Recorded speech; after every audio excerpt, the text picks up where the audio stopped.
Okay students, welcome you all on fourth lecture of solid state. आज हम लोग अपने solid state के फोर्थ लेक्चर को शुरू करेंगे। तो फोर्थ लेक्चर में हम लोग को क्या पढ़ना है? Closed packed structure. Solid state के फोर्थ लेक्चर में पढ़ना है closed packed structure.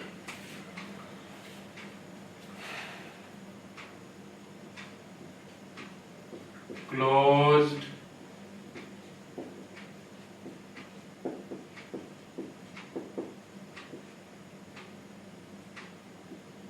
Packed structure.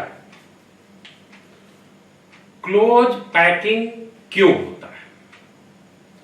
तो कंस्टिट्यूएंट पार्टिकल के बीच में जो म्यूचुअल फोर्स ऑफ अट्रैक्शन होता है, कंस्टिट्यूएंट पार्टिकल मतलब छोटा से छोटा पार्टिकल, स्मॉलेस्ट पार्टिकल जिससे सॉलिड बना हुआ है, तो उसके बीच में जो फोर्स ऑफ अट्रैक्शन होता है, मान लो कि एक पार्टिकल दूसरे पार्टिकल को किसी फोर्स से अपनी ओर अट्रैक्ट कर रहा है और दूसरा पार्टिकल किसी फोर्स से पहले पार्टिकल को अपनी ओर अट्रैक्ट कर रहा है, तो mutual force of attraction is responsible for closest packing. और इस तरह का अरेंजमेंट रिस्पॉन्सिबल होता मोर एनर्जेटिक स्ट्रक्चर देने के लिए। देखिए, एक पार्टिकल दूसरे पार्टिकल को ज्यादा फोर्स से अट्रैक्ट करेगा तो ज्यादा पैक्ड स्ट्रक्चर होगा, ज्यादा पैक्ड स्ट्रक्चर होगा तो उसका स्टेबिलिटी ज्यादा होगा। क्यों?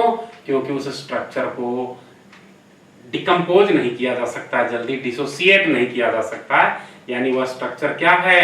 एनर्जेटिकली मोर स्टेबल है। तो क्या कहता है? Mutual attractive forces are responsible for closed packed structure. सबसे पहला बात क्या बोलता है? Mutual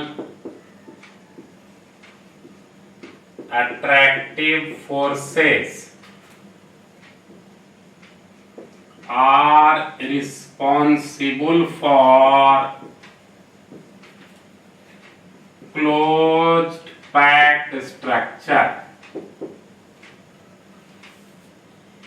Closed packed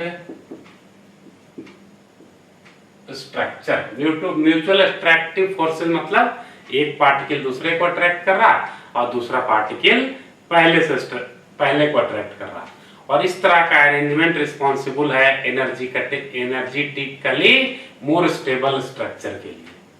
such arrangement is responsible for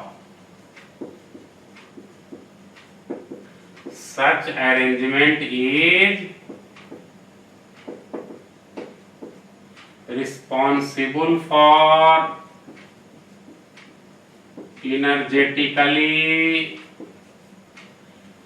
more stable structure.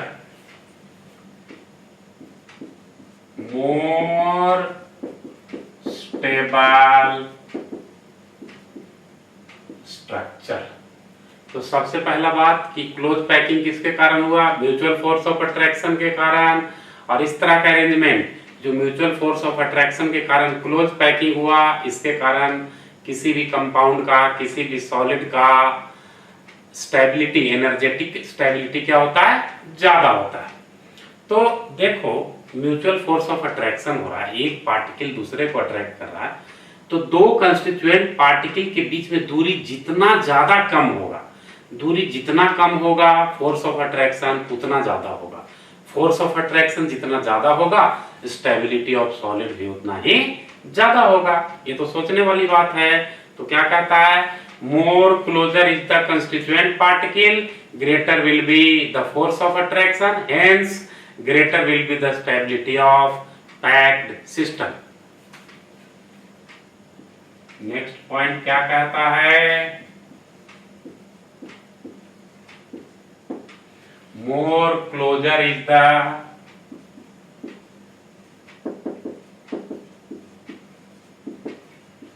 constituent particle, comma, higher will be force of attraction in them. Higher will be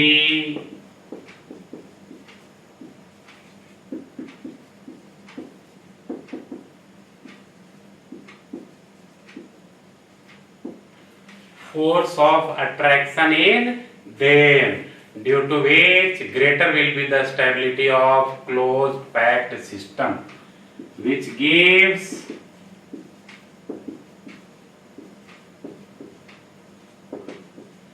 greater stability to closed packed system। ये ध्यान रखना, ये तीन बात important बात है close packed structure से related, कि जितना कम दूरी होगा कंस्टिट्यूएंट पार्टिकल के बीच में उतना ही ज्यादा फोर्स ऑफ अट्रैक्शन, और जितना ज्यादा फोर्स ऑफ अट्रैक्शन उतना ही ज्यादा स्टेबिलिटी। और क्लोज्ड पैक्ड के लिए कौन रिस्पॉन्सिबल होता है? Force of attraction. जितना ज्यादा फोर्स ऑफ अट्रैक्शन उतना क्लोज पैक्ड स्ट्रक्चर, और वही अरेंजमेंट रिस्पॉन्सिबल है किसके लिए? स्टेबिलिटी के लिए। तो तीनों पॉइंट एक दूसरे से इंटर रिलेटेड है। अब वन डायमेंशन के पैकिंग का बात करेंगे। पैकिंग इन वन डायमेंशन, हम लोग का टॉपिक क्या है? Packing in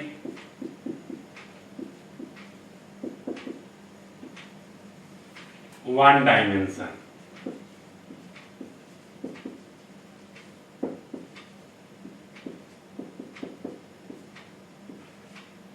packing in one dimension. One dimension में क्या कहता है कि स्फीयर, मतलब एटम का शेप स्फेरिकल होता है, तो एटम कहिए या स्फीयर के रूप में एटम, स्फीयर एक दूसरे से सटा हुआ लीनियरली प्लेस्ड होता है। स्फीयर क्या होता है? एक दूसरे से सटा हुआ लीनियरली प्लेस्ड होता है।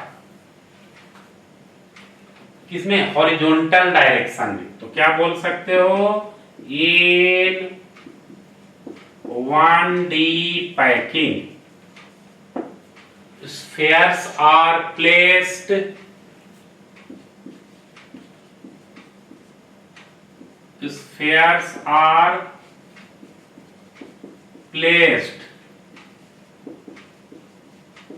linearly one after another in horizontal row touching each other, in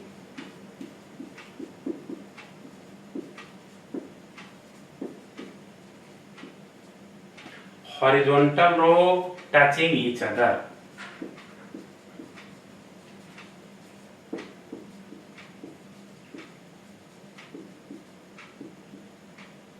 ठीक है, लीनियर मैनर में अरेंज होंगे। किस तरह से? इस तरह से अरेंज होंगे। एक स्फीयर हॉरिजॉन्टल रो में, दूसरा स्फीयर हॉरिजॉन्टल रो में, तीसरा स्फीयर हॉरिजॉन्टल रो में, चौथा स्फीयर हॉरिजॉन्टल रो में, पांचवा स्फीयर हॉरिजॉन्टल रो में, छठा स्फीयर। तो देखिए तो लीनियरली प्लेस्ड है ना स्फीयर, तो ये क्या हो गया? Closest packing in one dimension. इस तरह का होगा। ये क्या है? Closest packing in one dimension. एक डायमेंशन का क्लोजेस्ट पैकिंग यही है। अच्छा, अगर तुमको कहे कि किसी भी एटम का वन डायमेंशन में कोऑर्डिनेशन नंबर क्या होगा, तो कोई एक, इधर और भी एटम हो सकते हैं, उधर और भी, ऊपर नीचे नहीं होगा। लीनियरली हॉरिजॉन्टल में होगा, राइट साइड में भी हो सकते हैं, लेफ्ट साइड में भी हो सकता है। तो कोऑर्डिनेशन नंबर पूछ रहा है, कोई एक एटम पकड़िए, सपोज इसके चारों ओर कितने एटम हैं? तो एक तो राइट दिखाई दे रहा है और एक लेफ्ट दिखाई दे रहा है, यानी वन डायमेंशन में कोऑर्डिनेशन नंबर कितना? 2। वन डायमेंशन में कोऑर्डिनेशन नंबर कितना? 2। तो मैं यहां पर लिख देता हूं, coordination number in 1D packing is equal to 2। मान लीजिए कि इसका कोऑर्डिनेशन नंबर निकालना, इस एटम का, इसके लेफ्ट एक है और राइट में एक है। टोटल कितने एटम हैं? इसके चारों तरफ 2, और जो इसके नेबर में एटम होगा वही तो कोऑर्डिनेशन नंबर होगा। यह एटम इसके नेबर में तो होगा नहीं, तो ये इसके कोऑर्डिनेशन नंबर में आएगा नहीं, ये इसके कोऑर्डिनेशन नंबर में आएगा नहीं। मान लो कि इसका कोऑर्डिनेशन नंबर निकालना है, जहां पर मेरा फिंगर है, इसके राइट साइड में यह एटम है, इसके लेफ्ट साइड में यह, इसका भी कोऑर्डिनेशन नंबर कितना, 2। तो 1 डायमेंशन में कोऑर्डिनेशन नंबर 2, और 1 डायमेंशन पैकिंग में एटम लीनियरली हॉरिजॉन्टल रो में एक दूसरे से टचिंग प्लेस्ड होता है। एटम का शेप स्फेरिकल होता है, तो स्फीयर के रूप में एटम को हम लोग 1 डायमेंशन में शो करेंगे, ऊपर नीचे नहीं होगा, केवल लीनियरली हॉरिजॉन्टल रो में एटम प्लेस्ड होंगे। यह है 1 डायमेंशन में पैकिंग, नोट कर लीजिए। तो 2 डायमेंशन का बात करेंगे।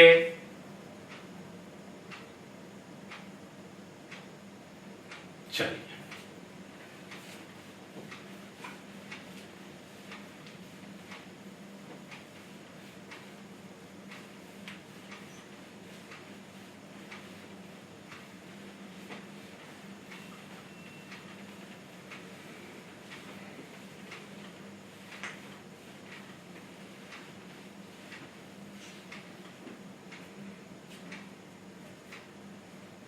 अब है क्लोज्ड पैकिंग इन 2 डायमेंशन।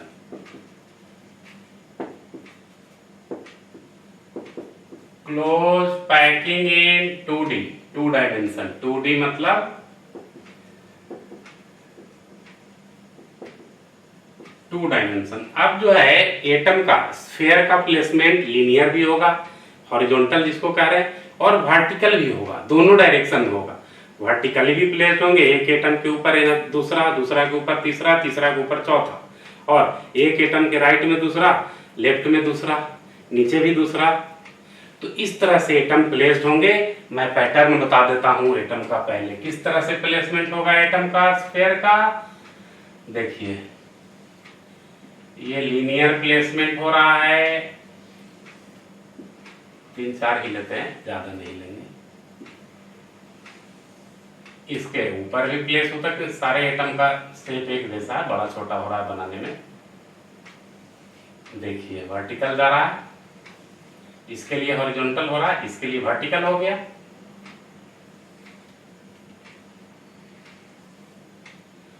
ये देखिए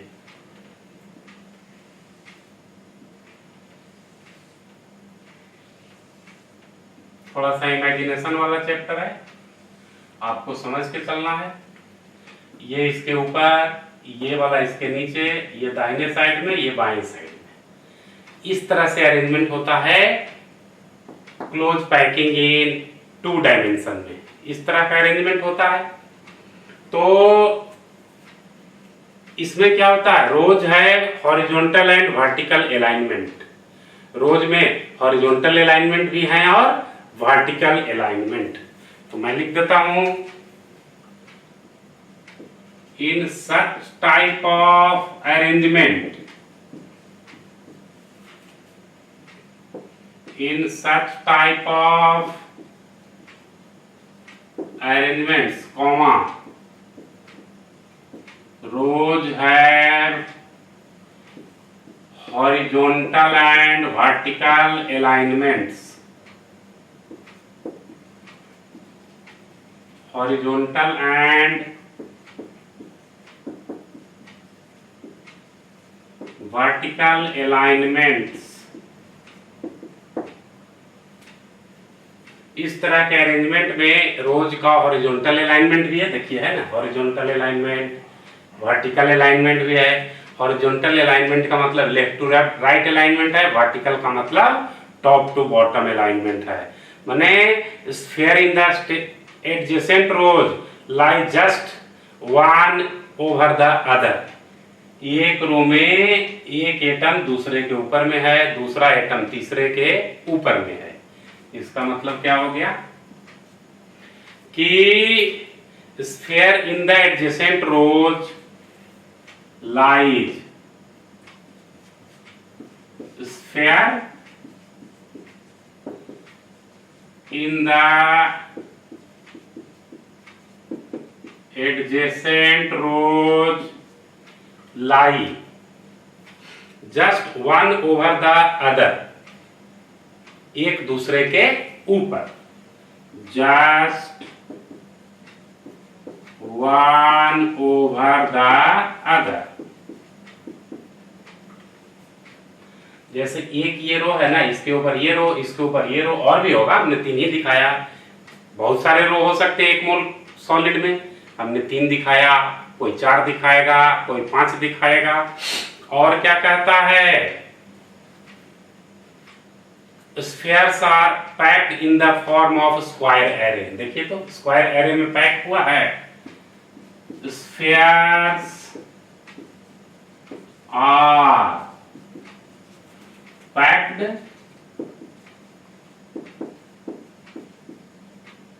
in the form of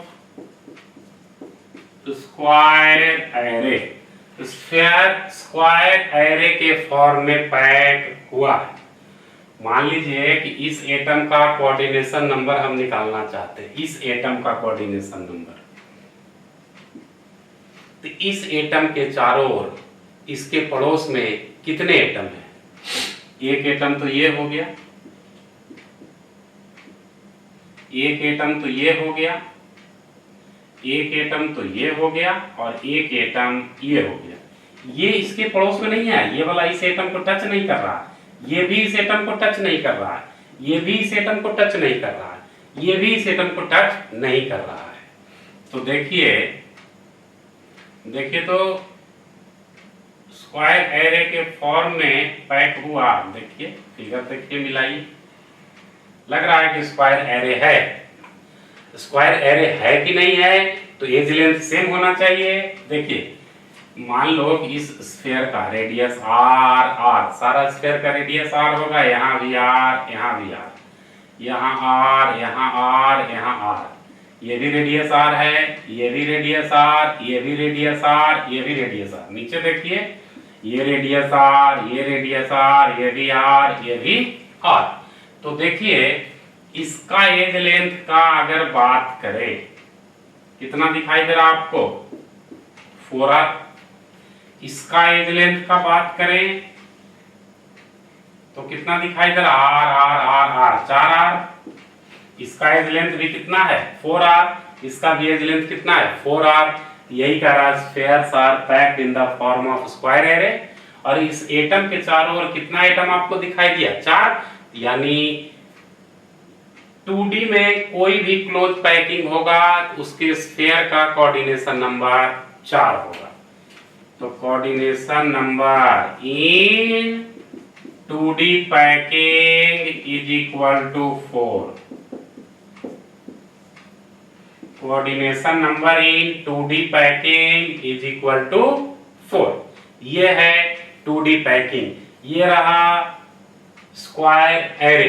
देखने के लिए स्क्वायर का मतलब क्या है? सब साइड बराबर होना चाहिए। सब साइड देखिए तो 4r के बराबर है। तो ये हो गया, नोट कर लीजिए। एक रो के ऊपर दूसरा रो, हॉरिजॉन्टल एंड वर्टिकल अलाइनमेंट। है ना? क्लोज पैकिंग इन 2 डायमेंशन में क्या? एक रो के ऊपर दूसरा रो, एक कॉलम के राइट और लेफ्ट में दूसरा column, vertical alignment, horizontal alignment, square array of arrangement. Spheres are packed in the form of square array. Coordination number 4 कैसे, सो देख लिए, नोट कर लीजिए। तो अब बात करेंगे क्यूबिकल क्लोज्ड पैकिंग पर। ये 1D 2D हो गया। 1D में कोऑर्डिनेशन नंबर कितना?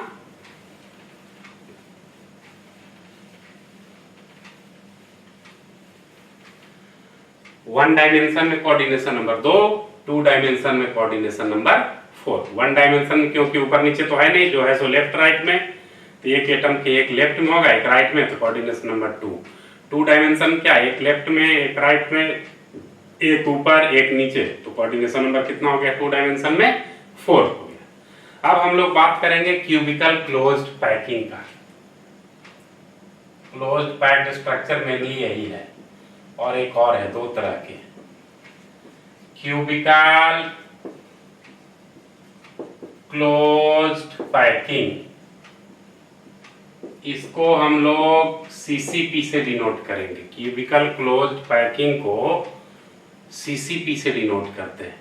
तो क्यूबिकल क्लोज्ड पैकिंग कुछ नहीं है, सिंपली एफसीसी यूनिट सेल है। क्या है? FCC unit cell, face centred cubic unit cell. तो क्या बोल सकते हैं, इट इज सिंपली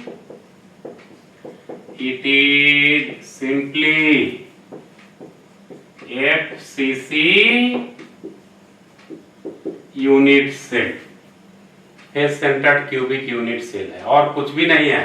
मतलब एटम कहां पर होंगे, एफसीसी में कहां पर होता था, हर एक कॉर्नर पर और हर एक फेस के सेंटर पर। तो सीसीपी में भी एटम कहां पर होगा, हर एक कॉर्नर पर और हर एक फेस के सेंटर पर। तो क्या atoms will be present at each corner and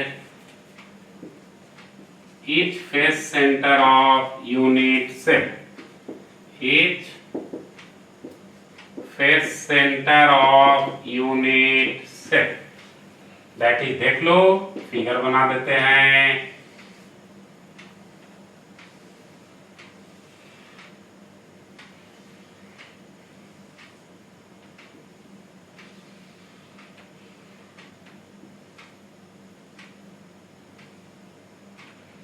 हर एक कॉर्नर पर है 8 कॉर्नर, 8 कॉर्नर पर एटम, और हर एक फेस के सेंटर पर 6 फेस होते हैं ना, 6 फेस के, ये फेस और एक इसके पीछे। यही एफसीसी था, यही सीसीपी है। तो जो एफसीसी में सारी बातें होंगी यहाँ पर भी वही बात होगा। तो सबसे पहला बात हम लोग एफसीसी में किसका किए थे, कोऑर्डिनेशन नंबर का। कोऑर्डिनेशन नंबर कितना, एफसीसी में 12, तो सीसीपी में भी 12। नेक्स्ट बात रैंक का, कॉर्नर के कारण हमेशा 1/8 से मल्टीप्लाई होता है। 8 कॉर्नर हैं, 1/8 से हम लोग 8 कॉर्नर को मल्टीप्लाई करते हैं। कॉर्नर के अलावे कहां पर एटम है, फेस के सेंटर पर, तो फेस सेंटर के कारण 1/2 से मल्टीप्लाई होता है, और टोटल फेस कितने हैं 6, तो 6 × 1/2 आ गया फेस सेंटर के कारण रैंक।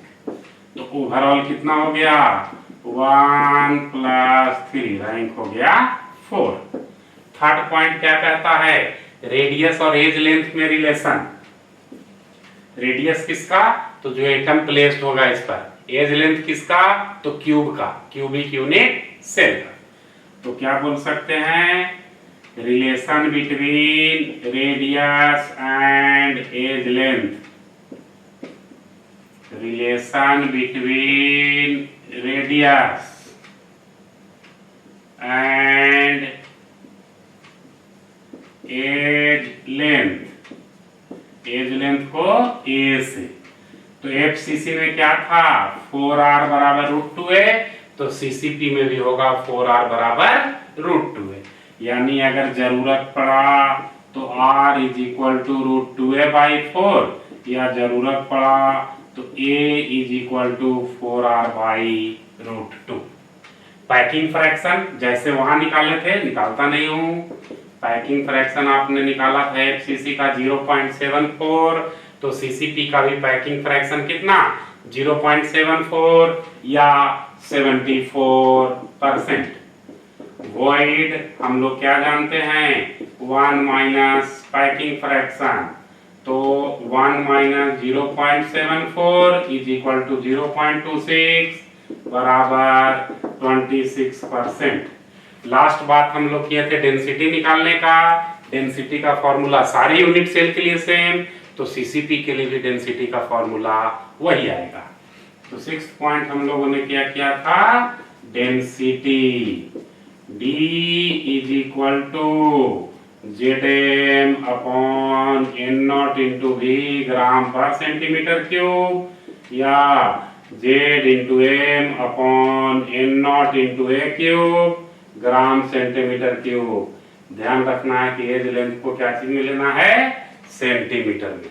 तो वही चीज है ना, जो एफसीसी वही सीसीपी। तो इसमें स्टैकिंग पैटर्न क्या होगा, अरेंजमेंट ऑफ एटम क्या होगा, तो अरेंजमेंट ऑफ एटम होता है ABC type arrangement of atom. ABC repeat करते जाता है, तो नोट में याद रखना चाहिए। It has ABC ABC ABC, ऐसा ही पैटर्न रिपीट करते जाएगा। Stacking pattern,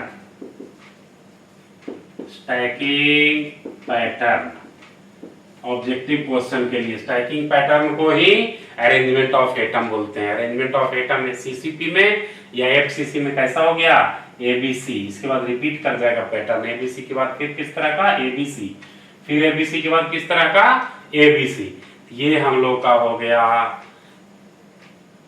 cubicle closed packing. Note करिए, तो हेक्सागोनल क्लोज्ड पैकिंग में मूव करते हैं।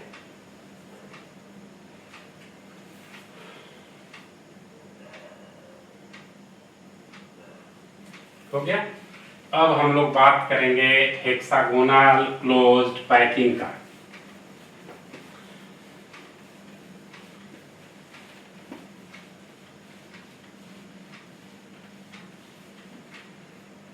तो देखिए क्यूबिकल क्लोज्ड पैकिंग तो मोर और लेस क्या 100% face centred cubic unit cell है एकदम पूरी तरह से। तो कहीं पर कोई कंफ्यूजन नहीं। क्वेश्चन में अगर एफसीसी पूछे तो वही कॉन्सेप्ट लगाना है, सीसीपी पूछे तो भी वही कॉन्सेप्ट लगाना है। क्लियर। तो नेक्स्ट जो क्लोज्ड पैक्ड स्ट्रक्चर है वो है हेक्सागोनल क्लोज्ड पैक्ड स्ट्रक्चर।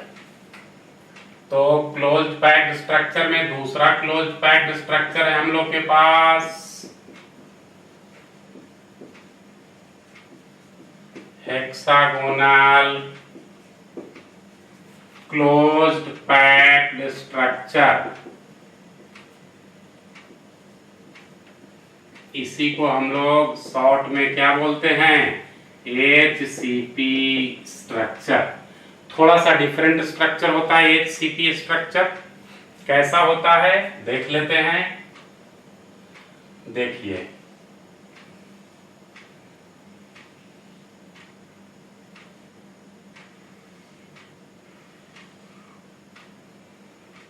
इस तरह का होगा, 2 हेक्सागोन होंगे।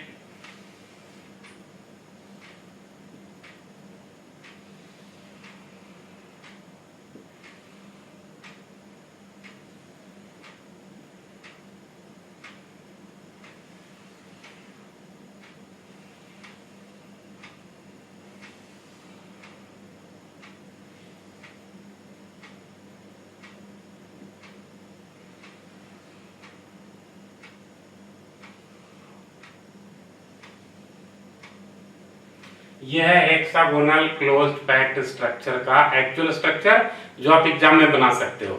एकदम 3D मॉडल तो बनाना संभव है नहीं, वो तो इमेजिनेशन का चीज है। कभी मॉडल लाऊंगा दिखाऊंगा आपको क्लास में, लेकिन बोर्ड पर कॉपी पर तो यही स्ट्रक्चर से आपको काम चलाना पड़ेगा, है ना। हेक्सागोनल क्लोज्ड पैक्ड में 2 हेक्सागोनल फेसेस होते हैं। देखिए एक ऊपर हेक्सागोन है, एक नीचे हेक्सागोन है, ये वाला। तो हेक्सागोनल क्लोज्ड पैक्ड स्ट्रक्चर में क्या कहता है, एटम कहाँ पर होते हैं, तो दोनों हेक्सागोन के हर एक कॉर्नर पर। तो सबसे पहला बात क्या ध्यान रखना है कि एटम्स कहाँ होते हैं। सबसे मेन बात तो ये है ना कि एटम्स कहाँ पे होते हैं। तो एटम्स आर प्रेजेंट एट, पहला at each corner of both hexagon, each corner of both hexagon.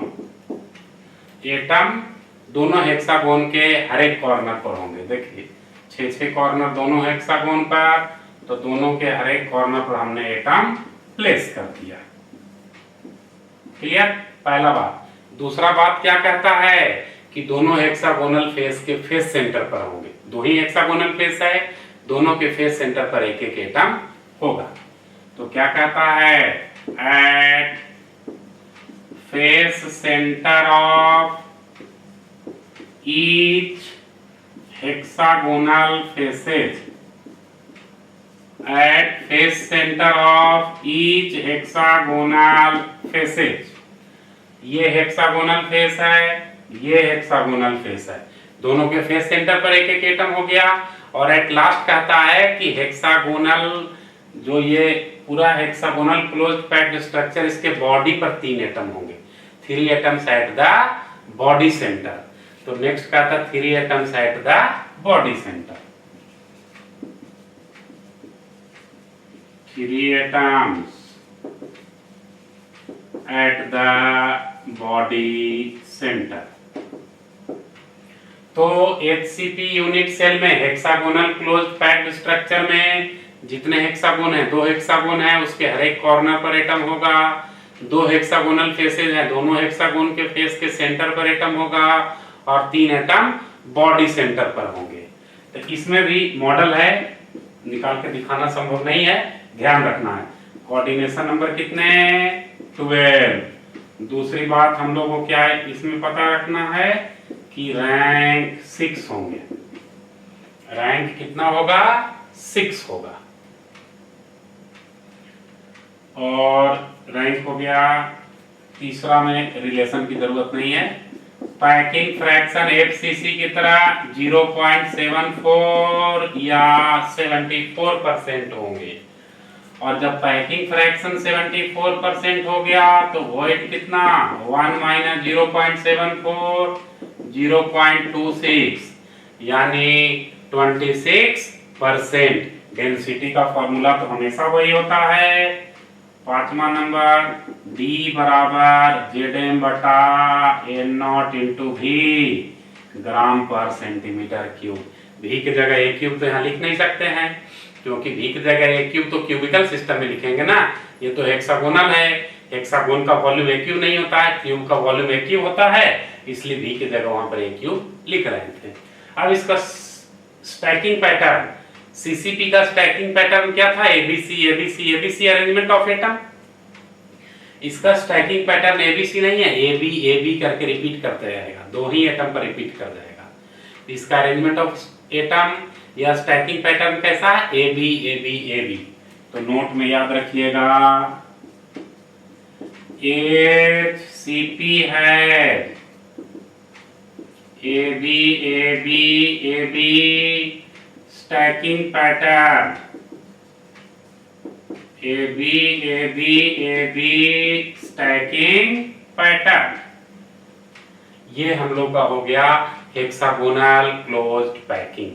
Almost same है सारा डाटा, क्यूबिकल क्लोज्ड पैकिंग में और हेक्सागोनल क्लोज्ड पैकिंग में सब कुछ सेम ही सब आ रहा है। कोऑर्डिनेशन नंबर, रैंक केवल क्यूबिकल क्लोज्ड पैकिंग में 4 था, हेक्सागोनल क्लोज्ड पैकिंग में 6 है।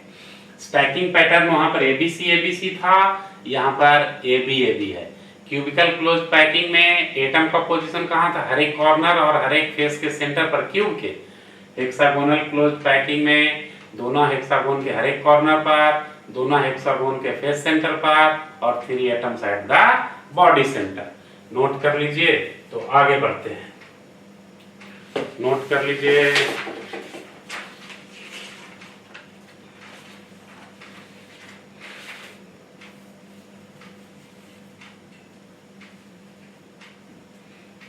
नोट कर लिए।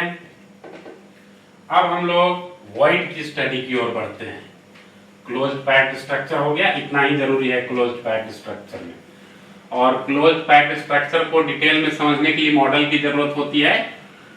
3D मॉडल होता है तो उतना ज्यादा जरूरत नहीं है, काम आपका 2D फिगर से ही चल जाएगा, क्योंकि एग्जामिनेशन में आप मॉडल लेके तो जाओगे नहीं कि सर ये मॉडल था हेक्सागोनल का, आपको तो कॉपी में ही बनाना पड़ेगा मॉडल। तो अब हम लोग बात करेंगे किसका? वॉइड का। वॉइड का डेफिनेशन ऐसे हम लोग जानते हैं, खाली जगह को, एम्प्टी स्पेस को वॉइड कहते हैं। तो अनऑक्युपाइड स्पेस को वॉइड कहते हैं, जहां पर एटम नहीं गया, जो जगह खाली रह गया, जिसमें बाद में एटम आ सकता है या नहीं, अभी तो नहीं है ना, अभी तो खाली है वो जगह, तो अनऑक्युपाइड स्पेस को वॉइड कहते हैं। कहीं पर भी unoccupied space is called void. Unoccupied space is called void, है ना।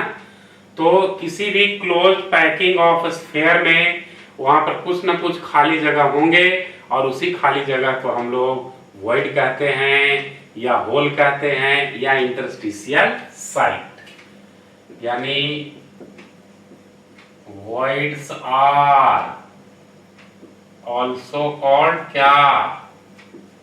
होल और इंटरस्टिशियल साइट।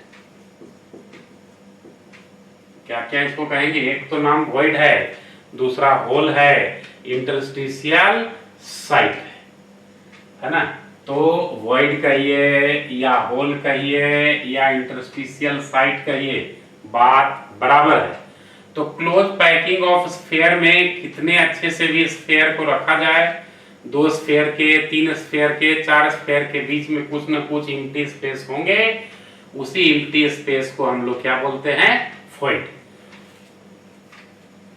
तो क्या कहता? In a close packing of sphere, in a closed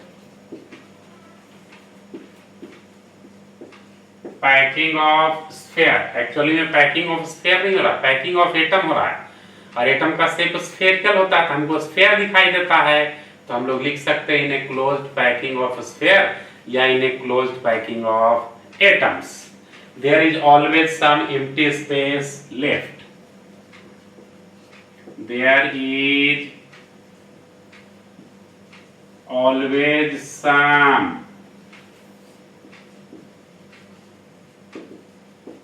empty space left, कुछ ना कुछ खाली जगह होगा जब स्फीयर को प्लेस करेगा, तो the empty space left is called void, and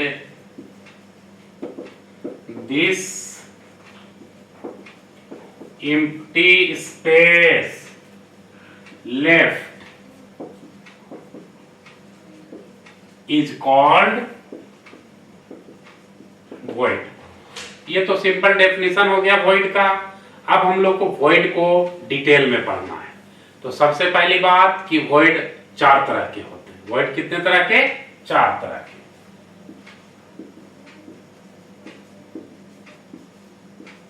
four types of void.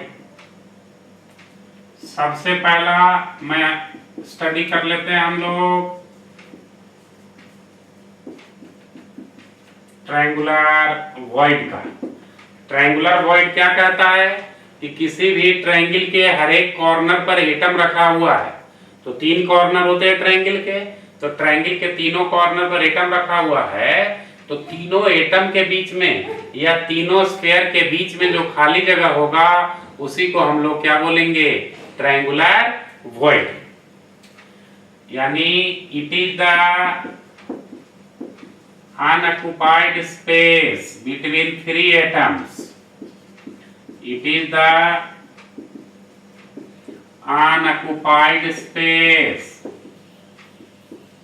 between 3 atoms placed at the corner of a triangle. Corner of A triangle, किसी भी ट्रायंगल के कॉर्नर पर 3 एटम रखिएगा तो तीनों के एटम के बीच के खाली जगह को हम लोग ट्रायंगुलर वॉइड कहेंगे। दिखा देते हैं रख करके। ये ट्रायंगल है, इक्विलैटरल ट्रायंगल है। ट्रायंगल के तीनों कॉर्नर पर एटम है, इक्वल साइज का एटम होगा। फिगर बनाने में कुछ बड़ा छोटा हो सकता है।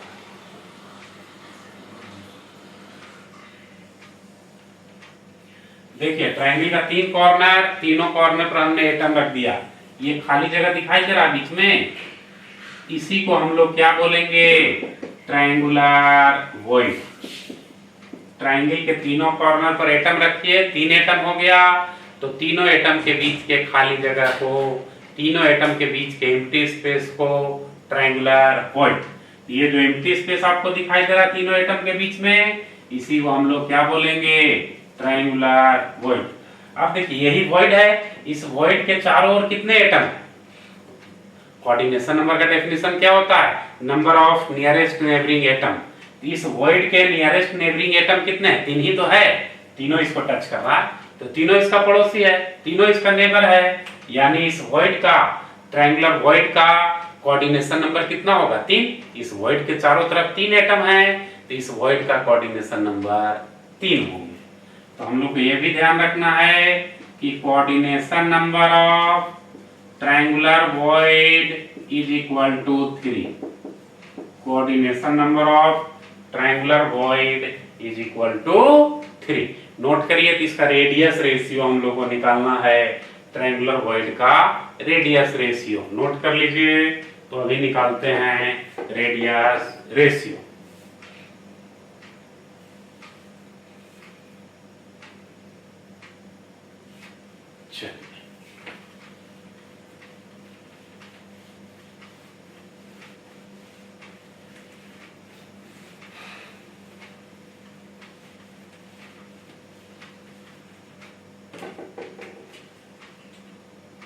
क्या टॉपिक है हम लोग का?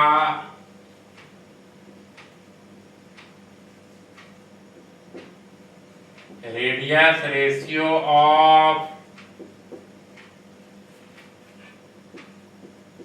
Triangular void. रेडियस रेशियो को small r by capital R कहते हैं। वॉइड में जो एटम फिट करेगा, वॉइड में जो सर्किल फिट करेगा, उसके रेडियस को स्मॉल आर मान लेते हैं और एटम के रेडियस को कैपिटल आर मान लेते हैं। वॉइड के रेडियस को स्मॉल आर, एटम के रेडियस को कैपिटल आर। तो small R by capital R यानी वॉइड का रेडियस अपॉन एटम का रेडियस को रेडियस रेशियो बोल रहे हैं, उसी को निकालना है। फिगर को ध्यान से देखना है, नहीं तो कॉम्प्लिकेट कर जाता है।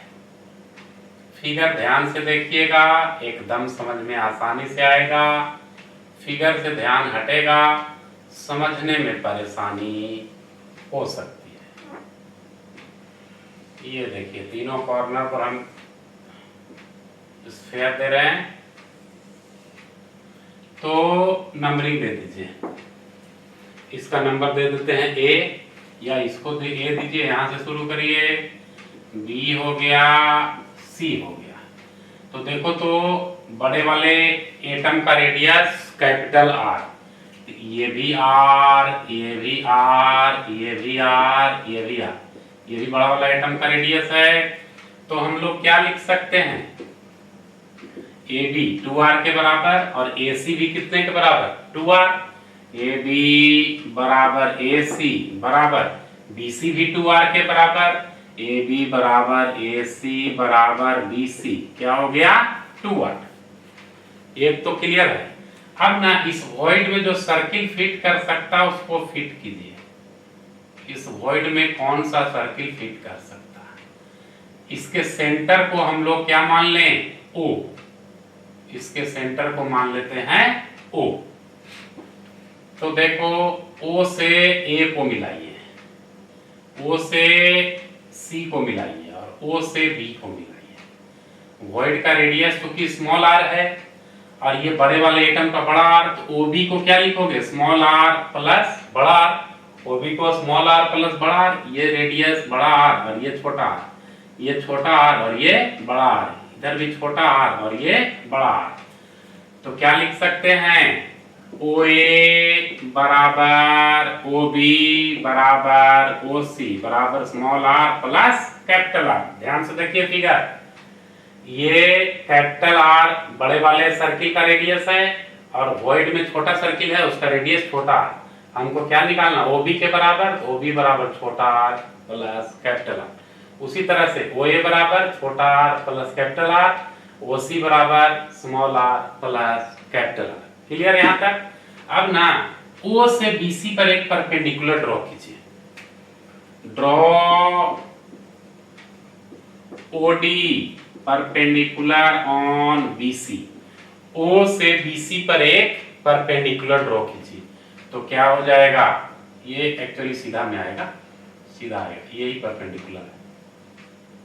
ये D रहा, OD परपेंडिकुलर टू BC। तो हम लोग बात करेंगे इन ट्रायंगल OBD। किस ट्रायंगल में बात करेंगे? OBD ट्रायंगल में बात करेंगे। देख लो आप, OBD ट्रायंगल में एक्चुअल में ये इक्विलेटरल ट्रायंगल है। ये पूरा एंगल ABC एंगल कितने डिग्री का? 60 डिग्री का। ये बांट रहा है इक्वल में, ये वाला लाइन OB। तो ये एंगल कितना हो जाएगा? ये वाला एंगल कितना, जिसको थीटा मान रहे हैं, 30 डिग्री हो जाएगा। ये पूरा एंगल 60 डिग्री है, इक्विलेटरल ट्रायंगल का एक एंगल 60 डिग्री, और ये लाइन OB उसको इक्वल भाग में बांट रही है, तो थीटा कितना 30 डिग्री, 60 का half 30 degree. In triangle OBD में एक बात तो मिला हमको कि एंगल OBD जिसको हमने थीटा माना है वो कितने डिग्री का है, 30 डिग्री का है।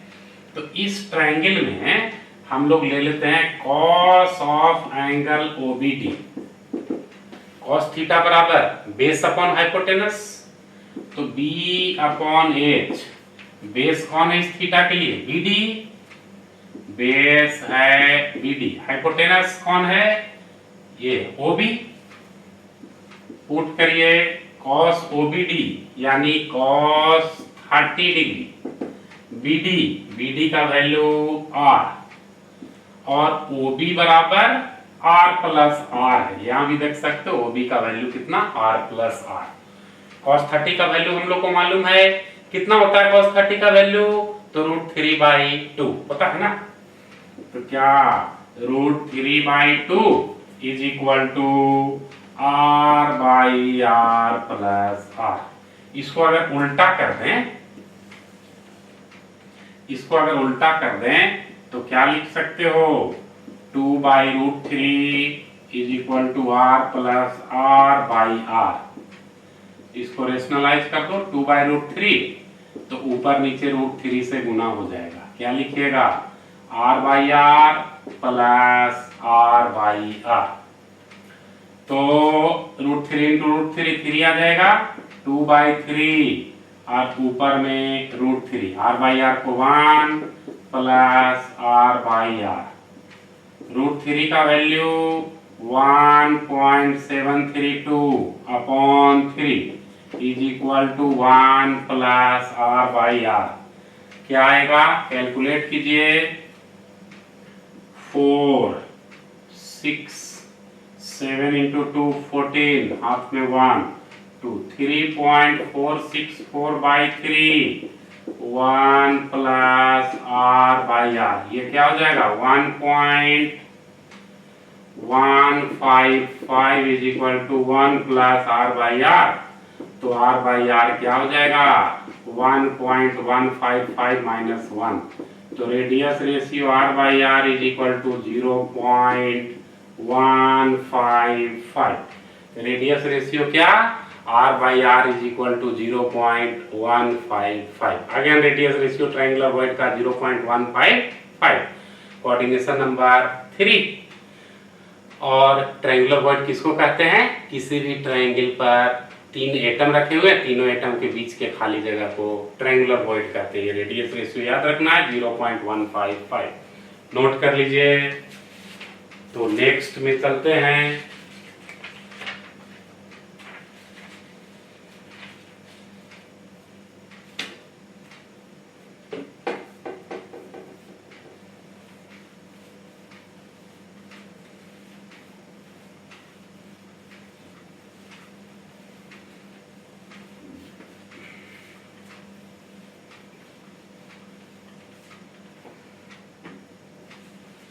तो पहला तो ट्रायंगुलर वॉइड हो गए, 4 तरह के वॉइड होते हैं। फर्स्ट ट्रायंगुलर वॉइड, दूसरा टेट्राहेड्रल वॉइड। इसमें रेडियस रेशियो के प्रूफ की जरूरत नहीं है, रेडियस रेशियो का डायरेक्ट वैल्यू भी टेट्राहेड्रल वॉइड में याद रखेंगे, काम चल जाएगा। रेडियस रेशियो का प्रूफ का जरूरत ट्रायंगुलर वॉइड में पड़ेगा और ऑक्टाहेड्रल वॉइड में। फिर भी टेट्राहेड्रल वॉइड को हम लोग प्रूफ करने का रेडियस रेशियो को प्रयास करेंगे। तो दूसरा वॉइड कौन सा है, टेट्राहेड्रल वॉइड। कौन सा वॉइड है दूसरा, टेट्राहेड्रल वॉइड। टेट्राहेड्रल वॉइड क्या कहता है, किसी भी रेगुलर टेट्राहेड्रन के हर एक कॉर्नर पर एटम रखिए, किसी भी रेगुलर टेट्राहेड्रन के हर एक कॉर्नर पर एटम रखिए, तो उसके बीच में खाली जगह बचेगा। तो जो 4 एटम, जो रेगुलर टेट्राहेड्रन के कॉर्नर पर 4 एटम रखा गया, उसके बीच में जो खाली जगह होगा उसी को हम लोग क्या बोलते हैं, टेट्राहेड्रल वॉइड। आप ऐसे समझो, 4 बल्ब रखिए, टेनिस बॉल आप 4 रखिए, चारों को प्लेस करिए, 3 को तो ट्रायंगुलर फॉर्म में रखिए और एक को ऊपर से रख दीजिए। देखिए इधर से भी कुछ छेद दिखाई देगा, इधर से भी कुछ छेद दिखाई देगा। तो जो छेद होल दिखाई दे रहा है वही तो टेट्राहेड्रल वॉइड है 4 एटम के बीच में। बस ध्यान रहे रखाएगा कैसे, 3 बॉल को लगातार रख दीजिएगा ट्रायंगल बना करके, एक को उसके ऊपर रखिएगा। तो आप ध्यान दीजिएगा बढ़िया से कि चारों के बीच में कुछ न कुछ होल, कुछ न कुछ छेद दिखाई दे रहा है। उसी छेद को हम लोग टेट्राहेड्रल वॉइड कहेंगे। तो टेट्राहेड्रल वॉइड क्या कहता है कि 4 एटम जो रेगुलर टेट्राहेड्रन के कॉर्नर पर रखे हुए हैं उसके बीच में जो खाली जगह होगा उसको टेट्राहेड्रल वॉइड कहेंगे। तो क्या हो गया, it is the unoccupied space, it is the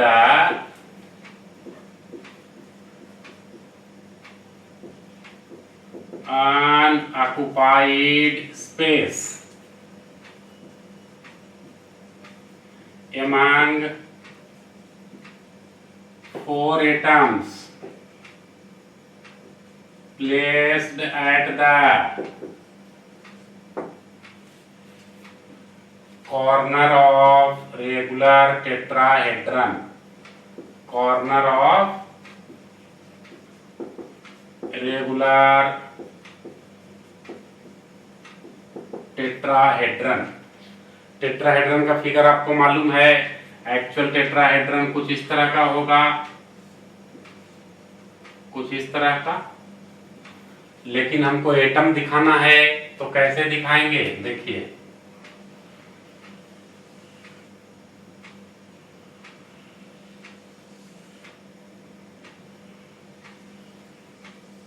तीन इस तरह, जैसे मैंने आपको बोला कि बॉल रख लीजिएगा, उसके ऊपर से एक बॉल रखिएगा, इसके ऊपर से हम रख दिए चौथा एटम। बस ध्यान रखना सबका साइज एक है। इसके बीच में जो खाली जगह इधर से दिखाई देगा या इधर से दिखाई देगा, इधर से दिखाई देगा, उसी को हम लोग क्या बोलेंगे, टेट्राहेड्रल वॉइड। तो अब तो टेट्राहेड्रल वॉइड के चारों ओर 4 एटम है ना जी, 4 कॉर्नर पर है, टेट्राहेड्रन के 4 कॉर्नर पर 4 एटम, यानी टेट्राहेड्रल वॉइड के चारों ओर 4 एटम। तो उसके पड़ोस में कितने एटम, 4।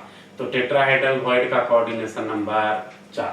क्या याद, ये तो एक्चुअल स्ट्रक्चर टेट्राहेड्रल ऐसा ही होता है। Coordination number of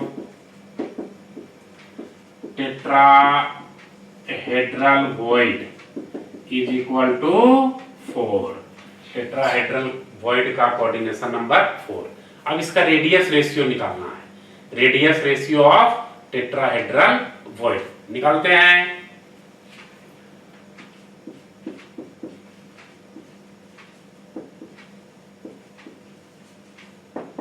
radius ratio of tetrahedral void, देखिए आप क्लास 11 में पढ़े होंगे, मीथेन का शेप टेट्राहेड्रल होता है, CCl4 का शेप टेट्राहेड्रल होता है, BF4 का शेप टेट्राहेड्रल होता है, NH4+ का शेप टेट्राहेड्रल होता है। तो टेट्राहेड्रल में एंगल कितना, 109 डिग्री 28 मिनट, 109.5 डिग्री भी बोलते हैं। तो हम लोग को 109.5 डिग्री का न साइन थीटा मालूम है, न कॉस थीटा मालूम है, न टेन थीटा मालूम है, कुछ भी नहीं मालूम है। टेबल देखना पड़ जाएगा sine theta, cos theta, tan theta का, तो उतना झमेला में नहीं फंसना है।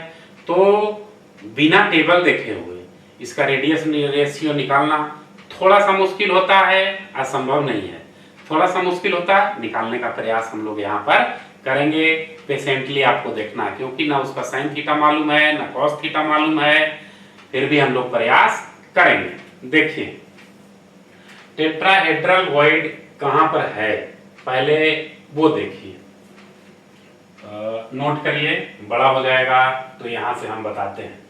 नोट करिए यहां तक, radius ratio of tetrahedral void, तो हम बताते हैं, नोट कर लीजिए।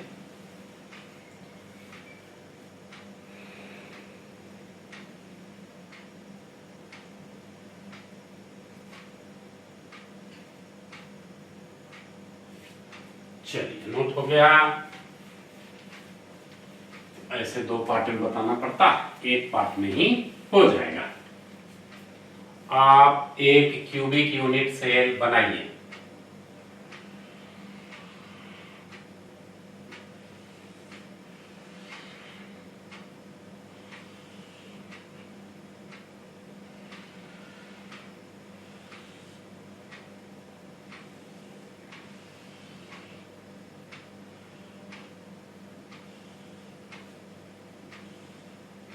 ये क्यूबिक यूनिट सेल बन रहा है। तो यहां पर एटम है ए, यहां पर बी मान लीजिए, और इस पोजीशन को दे दीजिए डी। इस पोजीशन पर एटम है, वॉइड यहां पर है, टेट्राहेड्रल वॉइड यहां पर है। इसको मैं शेड कर दे रहा हूं। यही क्या है, टेट्राहेड्रल वॉइड। टेट्राहेड्रल वॉइड में ऐसे रेडियस रेशियो की प्रूफ की जरूरत नहीं है, फिर भी हम लोग करते हैं, देख लीजिएगा, कोई हर्जा नहीं होगा।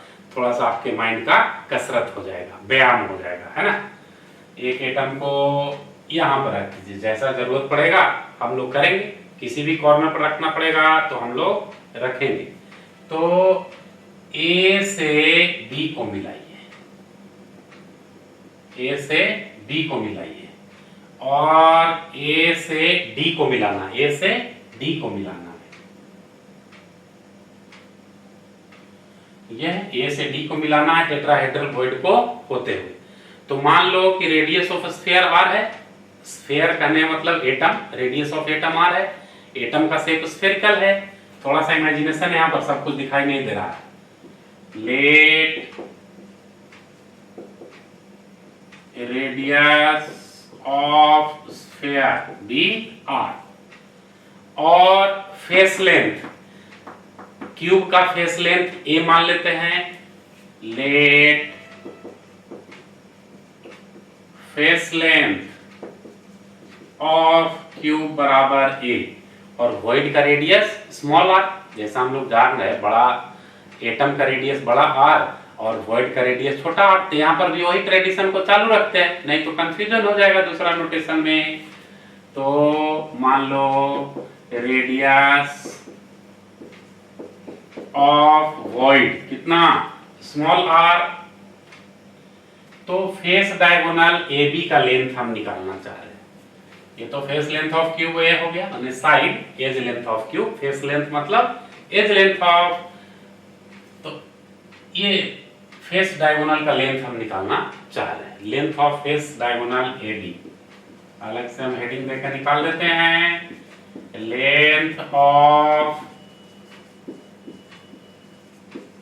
Face diagonal A B, face diagonal A B का लेंथ क्या होगा। तो पाइथागोरस थ्योरम से A square plus A square का अंडर रूट यही होगा ना। तो किस ट्रायंगल में बात कर लें, इन ट्रायंगल, नाम तो दिया नहीं है, ए बी, इसका नाम पी दे दें या बिना नाम के छोड़िए, ऐसे भी तो लिख ही सकते हैं। In triangle A B C नाम दे दीजिए, इसका नाम दे दीजिए सी। ए बी सी में बात करते हैं। हमको फेस डायगोनल ए बी है ना, ए बी बराबर पाइथागोरस थ्योरम से क्या लिख सकते हो, under root A C square plus B C square. A C भी फेस लेंथ है और बी सी भी फेस लेंथ है। फेस लेंथ हम लोग कितना माने हैं, ए। तो ए बी बराबर क्या हो जाएगा, ए सी का स्क्वायर, ए सी का वैल्यू ए और बी सी का भी value A square plus A square बराबर अंडर रूट 2a स्क्वायर बराबर रूट 2a। तो हम लोग का फेस डायगोनल ए बी बराबर कितना आ गया, root 2a। Face diagonal A B का वैल्यू कितना आ गया, रूट 2a। ये आपको मालूम नहीं था निकालने के लिए, रिलेशन के समय निकाले थे। अब दो स्फीयर एक दूसरे को टच कर रहा है along face diagonal. Face diagonal के अलोंग दो स्फीयर एक दूसरे को टच कर रहा है, दो एटम एक दूसरे को टच कर रहा है। तो क्या लिख सकते हैं, since two sphere touch each other, two sphere touch each other along face diagonal, face diagonal. तो हम लोग क्या लिख सकते हैं, ए बी बराबर 2r, ए बी बराबर 2r। फेस डायगोनल कौन है, ए बी है ना। देखो आप, ये फेस डायगोनल है, इसके अलोंग दो स्फीयर एक दूसरे को टच कर रहा है, दोनों स्फीयर का रेडियस सेम होगा, इसका r इसका r, तो ये भी बराबर 2r नहीं लिख सकते हैं। दो स्फीयर एक दूसरे को टच कर रहा फेस डायगोनल के लॉन्ग, तो ये भी बराबर 2r। तो 1 और 2 से क्या लिख सकते हो, √2a बराबर 2r। एक रिलेशन आ गया फ्रॉम 1 एंड 2, क्या मिल गया, √2a बराबर 2r। एक रिलेशन मिला √2a बराबर 2r, जरूरत पड़ेगा तो यूज करेंगे। अब बॉडी डायगोनल AD निकालना है, AD है हमारा बॉडी डायगोनल, तो किस ट्रायंगल में बात करना होगा, ABD, यहीं पर निकाल दें। Length of body diagonal AD, length of,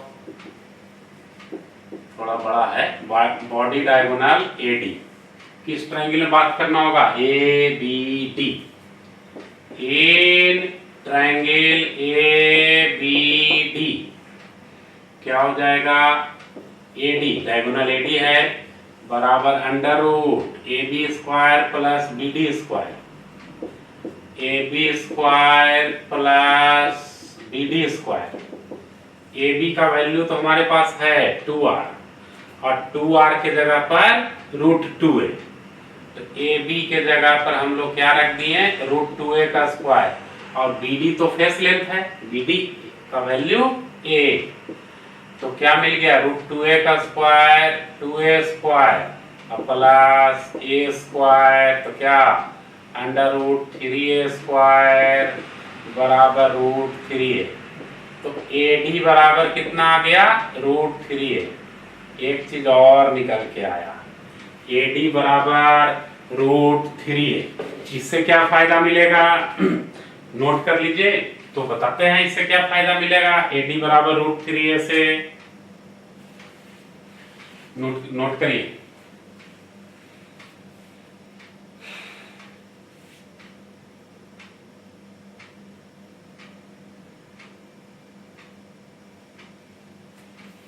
note कर लिए, ये फिगर रहने देते हैं।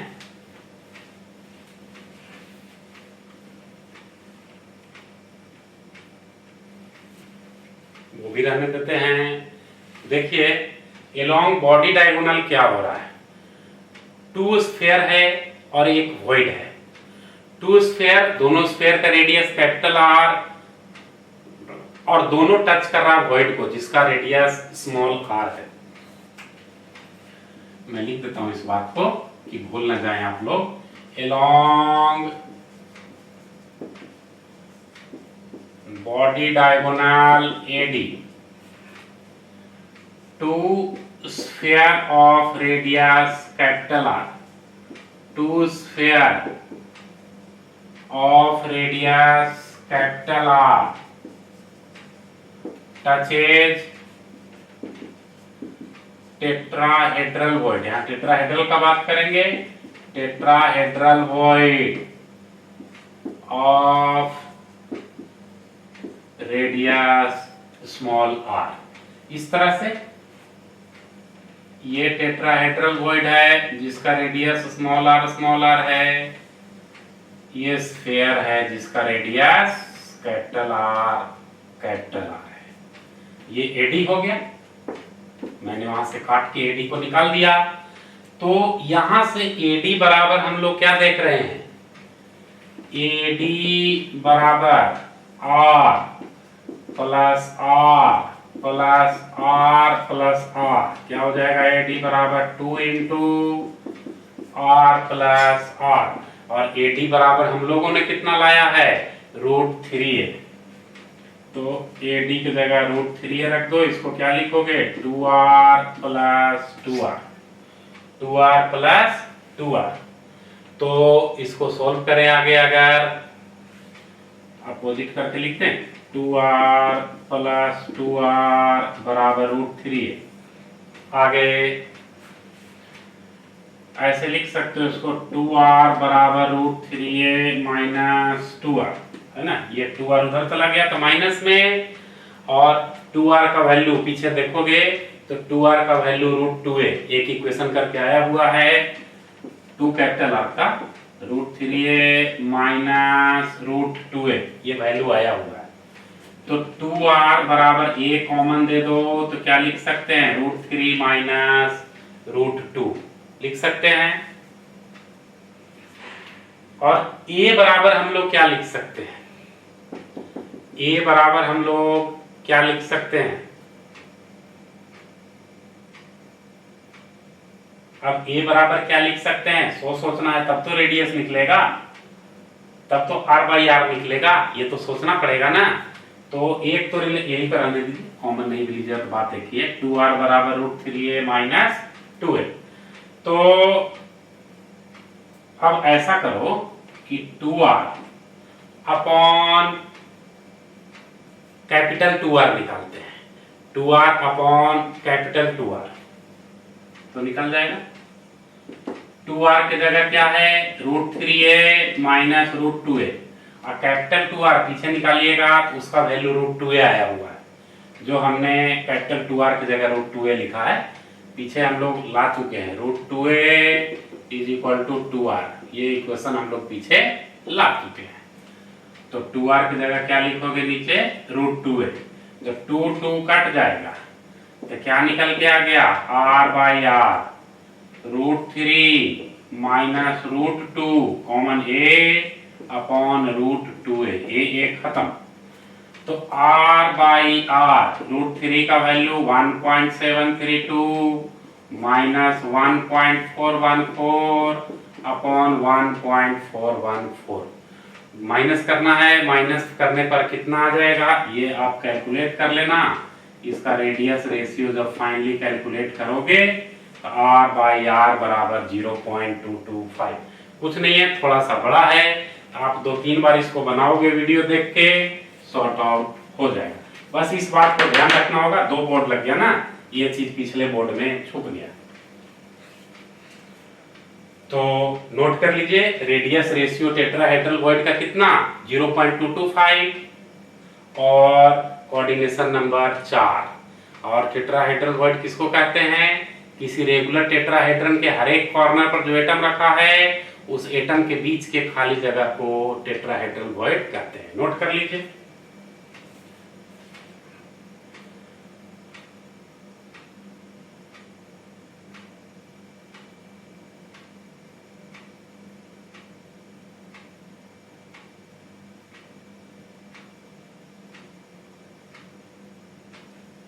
नोट हो गया। तो टेट्राहेड्रल वॉइड के बाद हम लोग बात करेंगे ऑक्टाहेड्रल वॉइड का। टेट्राहेड्रल के बाद किसका बात करेंगे, ऑक्टाहेड्रल वॉइड का। 3rd नंबर वॉइड है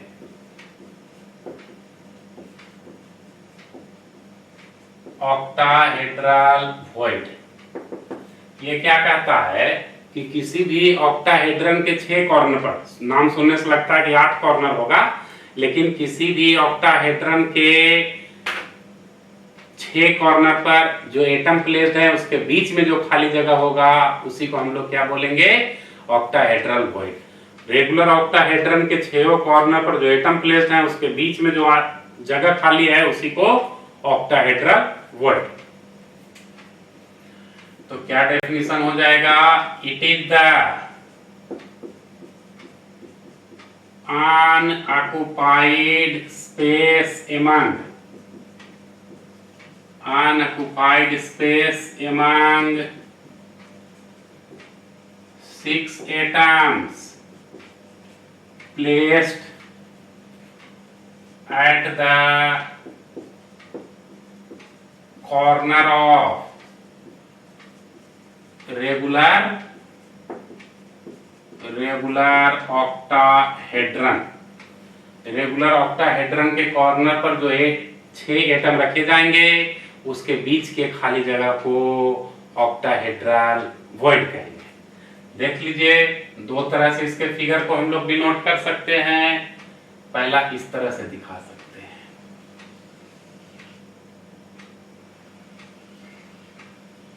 जेई वगैरह के एग्जाम में, नीट के एग्जाम में तो फिगर दिखा के ही ना क्वेश्चन पूछेगा।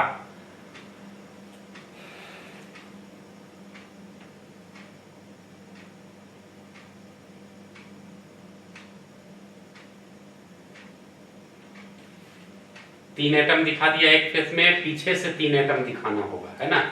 तो पीछे से तीन एटम क्या, देखिए डॉटेड दिखाएंगे। थोड़ा सा फिगर ठीक से बनाना है, साफ सुथरा।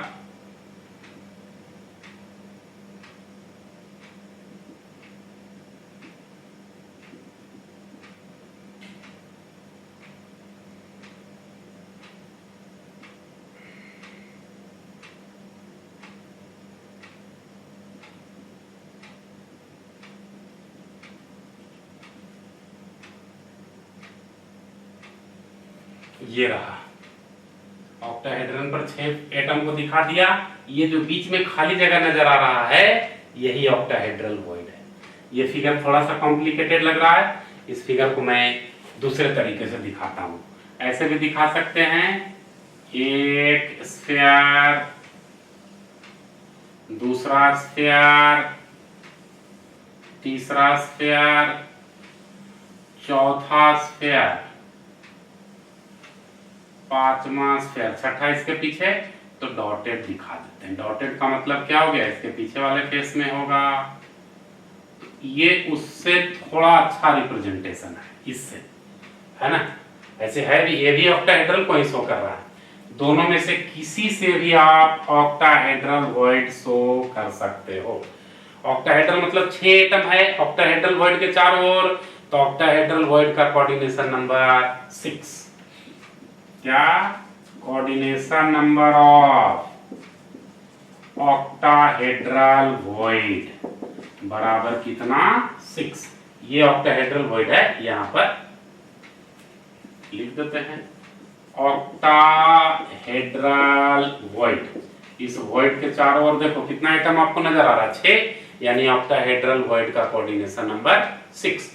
नोट करिए, तो इसका रेडियस रेशियो कभी कभी एग्जाम में पूछता है निकालने के लिए, तो अभी प्रोसेस दिखाएंगे कि ऑक्टाहेड्रल वॉइड का रेडियस रेशियो कैसे निकलेगा।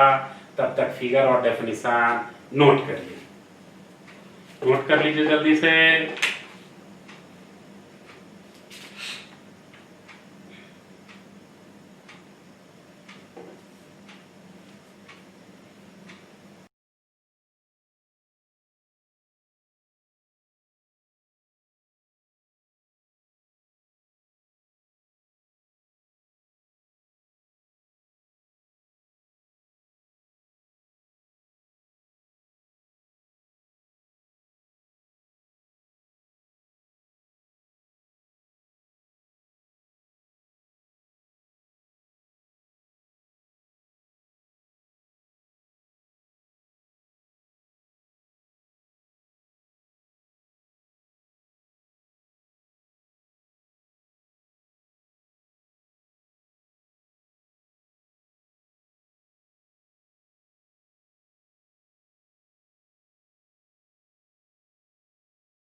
किसी भी रेगुलर टेट्राहेड्रन के चारों कॉर्नर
को थैंक यू।